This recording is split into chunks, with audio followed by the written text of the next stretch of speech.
Assalamualaikum warahmatullahi wabarakatuh.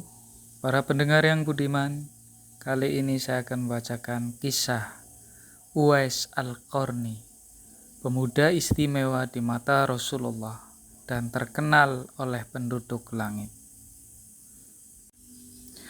Di Yaman tinggallah seorang pemuda bernama Uwais Al-Qarni yang berpenyakit sopak. Karena penyakit itu tubuhnya menjadi belang-belang. Walaupun catat, tapi ia adalah pemuda yang soleh dan sangat berbakti kepada ibunya, seorang perempuan wanita tua yang lumpuh dan buta. Uwais senantiasa merawat dan memenuhi semua permintaan ibunya. Hanya satu permintaan yang sulit ia kabulkan. Anakku Uwais, mungkin ibu tak lama lagi akan bersamamu. Ikhtiarkan agar ibu dapat mengerjakan haji, pinta sang ibu. Mendengar ucapan sang ibu, Uwais termenung. Perjalanan ke Mekah sangatlah jauh, melewati padang tandus yang panas. Orang-orang biasanya menggunakan unta dan membawa banyak perbekalan. Lantas bagaimana hal itu dilakukan Uwais yang sangat miskin dan tidak memiliki kendaraan?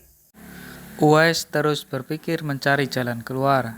Kemudian dibelilah seekor anak lembu. Kira-kira untuk apa anak lembu itu? Tidak mungkin pergi haji naik lembu. Uwais membuatkan kandang di puncak bukit. Setiap pagi ia bolak-balik menggendong anak lembu itu naik turun bukit. Uwais gila, kata orang-orang yang melihat tingkah laku Uwais. Ya, banyak orang-orang yang menganggap aneh apa yang dilakukan tersebut.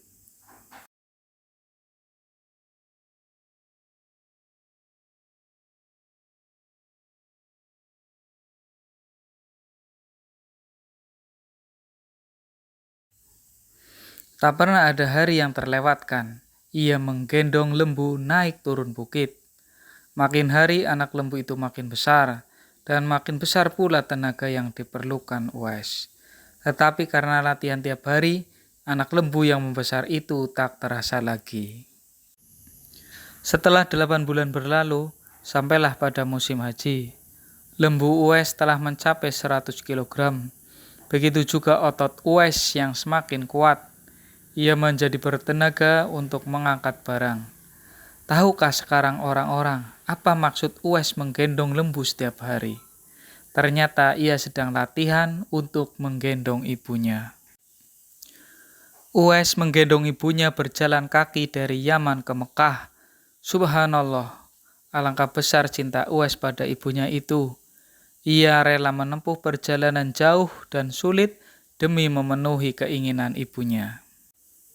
Uwais berjalan tegap menggendong ibunya wukuf di Ka'bah. Ibunya terharu dan bercucuran air mata telah melihat Baitullah. Di hadapan Ka'bah, ibu dan anak itu berdoa.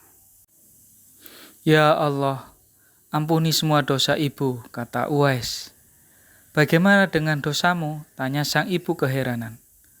Uwais menjawab, dengan terampuninya dosa ibu, maka ibu akan masuk surga.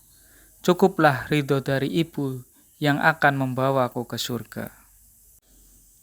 Itulah keinginan Uwais yang tulus dan penuh cinta. Allah Subhanahu wa Ta'ala pun memberikan karunia untuknya. Uwais seketika itu juga sembuh dari penyakit sopaknya. Hanya tertinggal bulatan putih di tengkuknya. Tahukah kalian apa hikmah dari bulatan disisakan di tengkuknya Uwais tersebut? Itulah tanda untuk Umar bin Khattab dan Ali bin Abi Thalib, dua sahabat Rasulullah, untuk mengenali Uwais. Beliau berdua sengaja mencari di sekitar Ka'bah, karena Rasulullah berpesan, di zaman kamu nanti akan lahir seorang manusia yang doanya sangat makbul. Kalian berdua pergilah cari dia. Dia akan datang dari arah Yaman. Dia dibesarkan di Yaman.